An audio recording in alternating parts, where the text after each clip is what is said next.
if you've been to our wine tasting, you know that Sobrero and Palladino are the number one, number two sale of our wine tasting. We have been growing together. Me, Veronica, Flavio, Alessandro.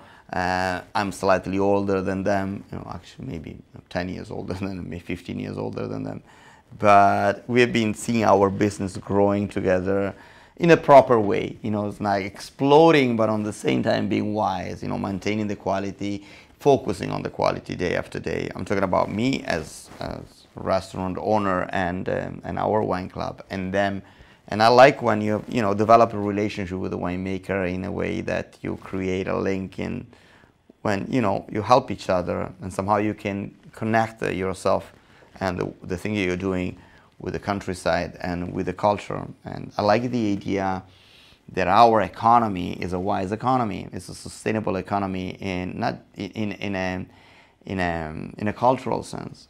We live in a world where globalization is a beautiful thing. We get in touch with everything, but on the same time, there is the bad effect of globalization, which means everything is a bit more uniformed, and the flavors tend to be the same, the type of things we see. Have you ever opened a TikTok or a YouTube? You will probably notice that most of the videos are based on a simple format. You see always the same things. It happens the same thing in the wine world. Cabernet, Merlot, Chardonnay, all this type of thing. So the idea that somehow you maybe save an old vineyards like we did with Nionelli, like we did with Lisureddi and other winemakers, or a great variety was lost. Surely Barolo doesn't need help from us. It's been famous not because of us, but I like the idea that somehow Flavio, if we are both somehow known and developed, is because we created a beautiful link. And 2017 is a warm vintage that has been underestimated, in my opinion, by the purist of Barolo.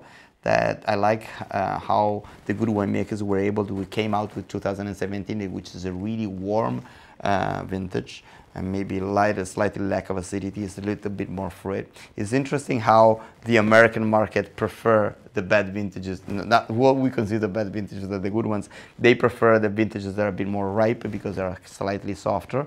In this case, when we talk about Flavio, or I would say the same example of Veronica Palladino, I like the idea how they were able to manage to maintain a bit of acidity, selecting a bit more of the grape, and also to have a Barolo that is more ready to drink even after 5 years. The Barolo, you need to wait a slightly longer time.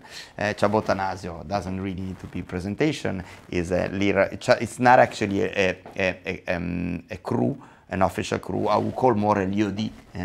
If you want to check what is lieu-dit, you can go on Google. It means a specific spot of an area that is not officially recognized as a cru, but still you can mention it in the label.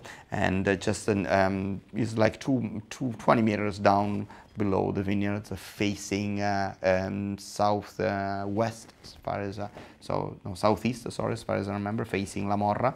It's a wine that is a bit ripe. It's got the fruit of La Morra with the earthiness of Castiglione Falletto. So it's a beautiful, didactic wine for nerds that would like to geolocalize the wine and have it with the usual thing you get it with the Barolo. And I would like to repeat myself that I said the pairing here is not different from the Diego Morra pairing. Maybe here you have a slightly little structure. If you want to play a game and be fancy with your friends, open these two bottles. First this one here and then this one here.